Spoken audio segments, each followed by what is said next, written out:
Hello, fellow humans. Thinking and feeling are broken in our society. They are in such disarray and confusion. They created monsters and apocalyptic delusions. How do we make sense of it? How do we know which thinking and which feeling leads us towards destruction and which one leads us to liberation? In these crucial times, can we actually find universal values that we can all adopt? Can we resurrect thinking and feeling that chooses life and inclusion over death and destruction? There are 7 ideas that I think are in the basket of fundamental values that should construct society, or at the bare minimum, should be discussed widely when we talk about phasing out capitalism and phasing in a new economic system. Egalitarianism. If we ask AI about egalitarianism, it will give us a lot of names. John Locke telling us that all people have the right to life, liberty, and property. J.J. Rousseau believing that all people are born free and equal in dignity. Immanuel Kant declaring that all people must be treated as ends in themselves. Karl Marx analyzing how capitalism generates inequality and exploitation. J.S. Mill promoting equality of individuals in terms of gender and opportunities. Thomas Paine calling for political equality and redistribution of wealth. Friedrich Hayek, one of the gods of contemporary capitalists, emphasizing equality before the law rather than economic equality. John Rawls suggesting that inequalities are only justified if they benefit the least advantaged. Robert Nozick rejecting redistribution of wealth and focusing strongly on property rights. Elizabeth Anderson claiming that true equality requires not just the removal of formal discrimination, but the building of social trust and the eradication of social hierarchies. Amartya Sen proposing that equality of capability rather than mere material wealth should be central concern of justice. Sen believes that social and economic equality should focus on providing individuals with the freedom to achieve well-being. Michael Walzer arguing for complex equality, which is about not confusing one kind of equality with another. How should we distribute wealth? How should we distribute rights? What about obligations, dignity, happiness, well-being? Egalitarianism is not the only game in town. Other theories try to answer these questions. Utilitarianism, libertarianism, sufficientarianism, prioritarianism, meritocracy. This paper makes egalitarianism the winner. If we rank distributed theories by how they respond to inequality, we realize that only egalitarianism sees inequalities as always illegitimate. If we add 2 more variables, namely determinism and the philosophy of limits, also known as limitarianism, it turns out that egalitarianism crushes all the other theories and proves to be the best approach for how wealth should be distributed. We breach the limits of what Earth can sustain. Most populated countries in the world are in ecological deficit. This means some sort of global equalizers are required to fix these problems. Egalitarianism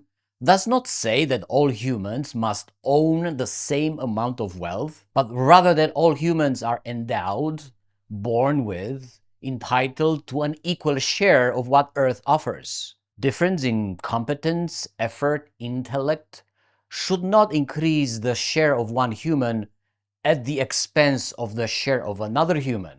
Differences between humans should be made on the condition that they preserve the dignity of everyone. When we see excesses in consumption by humans in rich countries, and we realize that they are done by exploiting cheap labor, cheap land, and cheap energy in poor countries, we can invoke egalitarianism as a moral foundation to fix these injustices. Lower limits and higher limits. Why are the following propositions so difficult to challenge? Every human who works hard, has brilliant ideas, is good at business, should be allowed to accumulate as much wealth as they can, with no limits. Humans can own as many houses and land as they can afford. It's okay that what is enough for some humans to live may not be enough for others. This thinking that the sky is the limit was ingrained in our brains over time by capitalism, a system that considers nature and society as something to be used in order to maximize profit. Capitalism wants perpetual expansion because new profit requires new inputs. And these inputs are in the bad habit of running out all the time. Natural resources are becoming harder to get,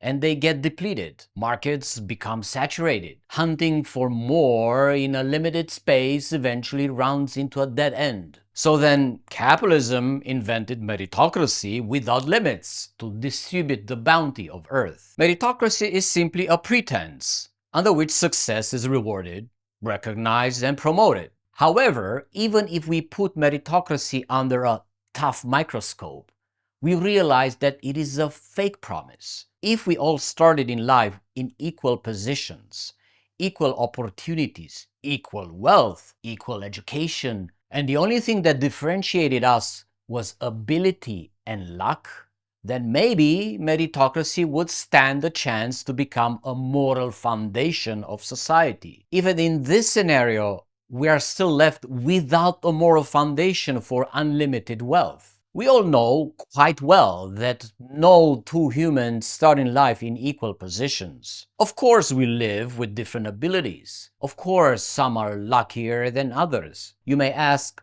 should we then consider this reality as a basis for some sort of adjustments to compensate for these differences? Why do we need an adjustment in the first place? Why not leave things as they are? Because this is the natural order of things. By the way, it is not the natural order, because humans are the only species with a moral code that has evolved for altruistic cooperation. If we want to continue to believe that the sky is the limit, the following should be considered at the very least: the damage and harm caused by limitless thinking. When we keep wanting more material stuff, which requires resources, comes from somewhere, requires production, human labor, energy, we cause severe damage across the entire supply chain.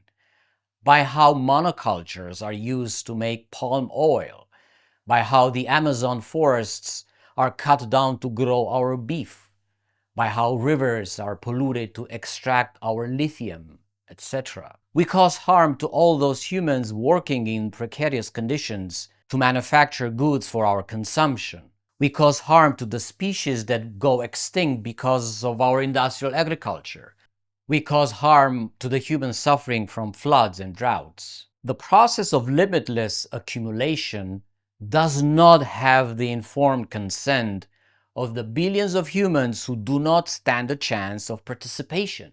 Would you agree to allow the super rich to have mega mansions if that meant you have to live in slums? Would you agree to allow the existence of multimillionaires and billionaires if that meant you had to go hungry? Disdain for consequences is at the heart of limitless thinking. It ignores the following effects on behavior: emotional, intellectual, spiritual, and moral. It involves self-deception and all sorts of rationalizations that are self-interested and never respect opposing views. Economic democracy. We know from many sources, here is one, that capitalism does not run on democratic principles. Each corporation, where shareholders are different people from the employees, behaves like a mini feudal fiefdom. The CEO is king. Each layer has to obey the layer above. Lower levels cannot decide what happens in the higher levels. The toughest question is why this order of things is still accepted. Alternatives already exist, such as worker cooperatives, multi-stakeholder cooperatives, and many other forms. Today, cooperative members represent at least 12% of humanity. There are 3 million cooperatives in the world, providing jobs to 10% of the world's population. Top 300 cooperatives generate $2.4 trillion in turnover. Why is economic democracy better than capitalism? It removes tyranny at the workplace. It gives people power to influence decisions that affect their lives. It increases prosperity and freedom. It connects better human needs to available resources because it eliminates the power of unelected intermediaries. It expands the sphere of democracy from politics into economics. It reduces risk of economic crises because it promotes cooperation, freedom as relationship. Research shows that humans have evolved to have a moral code that distinguishes them from other species. From a very early age, humans are highly motivated to help others. Infants as young as 14 months will help unfamiliar adults with various problems, such as fetching out-of-reach objects, opening doors, and stacking books. 2-year-olds will help others in such ways, even at high cost to themselves. Young children are equally satisfied, both when they help someone in need and when they see that person being helped by a third party, and more satisfied in both of these cases than when the person is not being helped at all. This suggests that their motivation is not to provide help themselves, but only to see that the other person is helped. A concern for reciprocity, direct or indirect, cannot be the evolutionary basis for young children's helping, because to benefit from reciprocity, one has to perform the act oneself so that one can be identified as the helper and later paid back. Freedom does not operate in a vacuum either. Talking about freedom is always about taking a moral position. Since humans evolved to depend on each other, it suggests that even freedom is relationship. My freedom connects to your freedom. My freedom feeds from your freedom and nourishes your freedom. This is why to talk about economic freedom in the language of competition is against natural evolution of humans. Competition exists in nature when it comes to accessing limited resources. But when scarcity disappears, even primates tend to cooperate. In essence, asking for more freedom is asking for more relationships. When these relationships are founded on egalitarian principles, the species as a whole will thrive. How do we know this? From human history and science. Emotions and meaning of life. The consumer culture has fabricated fake sensations that are supposed to satisfy our need for meaning in life. They are fake because they are not what they are supposed to be. They are not what advertisers claim they are. We are told with advertising that buying luxury goods brings us self-esteem through social recognition. It doesn't. It's a version of self-esteem that includes arrogance and psychopathy. A healthy, meaningful life appears when you are able to say, I have confidence in my own opinions, even if they are different from the way most other people think. I'm quite good at managing the many responsibilities of my daily life. For me, life has been a continuous process of learning, changing, and growth. I enjoy personal and mutual conversations with family and friends.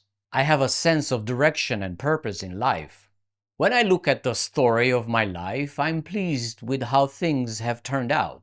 Humans experience negative emotions when they lack meaning in life, when they lack in one of the 6 categories above. When these negative emotions become intense, people will move towards extremist thinking because they want a fix to their emotional problems. The rise of fascism is explained by the existence of deep emotional trauma in many people. Emotions are not a broken chair that you can fix yourself. For emotional restoration, a human needs healthy personal relationships, healthy social relationships, and a stable society. When we are told that we can fix emotions from inside us, we are not told the full story. The other half requires fixing as well. Needs versus wants. The documentary By Now, The Shopping Conspiracy is one of the most recent examples that showcases the insanity of the consumer culture. Even if these films are not going to make you feel relaxed and happy, they illustrate how capitalism has managed to transform wants into needs.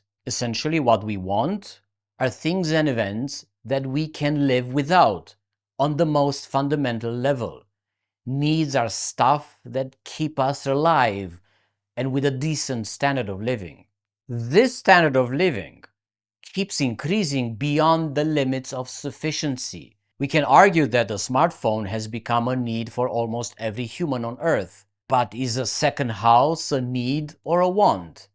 Is a second yacht a need or a want? How about a large house with 3 empty bedrooms? How about a private jet? How about an SUV? Advertisers keep us so busy mentally, we are left with no time to question their hidden motives. They want us to stay brain dead. They want us to have no time to reflect. They use our limited attention span against our fundamental well-being. This is how saying no to buying is saying no to wants that are not actually wants. Saying no to buying is saying no to anxiety, fear of missing out, depression, poverty. No is a good thing to say, good for your health, resurrecting thinking and feeling with belonging to collectives. Fascists in 2024 behave as if they are going through a severe form of post-traumatic stress disorder. The trauma is real. The stress is real. Capitalism has chipped away at the self-esteem of people in the past 40 years. Promises of wealth have been broken. Promises of a better life have vanished. Can we resurrect reason and good feelings in these hard times? Yes, but not alone. When we see that material wealth has come to symbolize attributes that used to belong to wise philosophers, such as reputation, careful thinking, superior intellect, we get a sense that capitalism has not left us any avenues for self-realization outside of the money-based economy. Rejecting the system may be the only path towards the liberation of our thinking and feeling. Quitting capitalist jobs, joining a worker cooperative, voting for progressive parties, joining strikes, participating in targeted civil disobedience that does not interfere with the working class, but rather aims at the heart of the elite class, are ways through which we can restore our health. If history is about to repeat itself, and likely it will, we should expect a hard crisis of the capitalist order anytime in the next 5 years, more profound than the COVID-19 pandemic. Until then, the suffering will continue, the divisions will amplify, until the bubble will burst. In the aftermath, we can only try to find our way out of the rubble, out of the ashes. I strongly believe that the cure lies in the heart of collectives and communities. Humans joining mutual support groups will be better prepared to survive and create the new system that will come after capitalism. Thank you for watching. I hope you learned something. Please support me if you can on Ko-fi or Patreon to make these videos possible. Until next time, be well, increase the peace.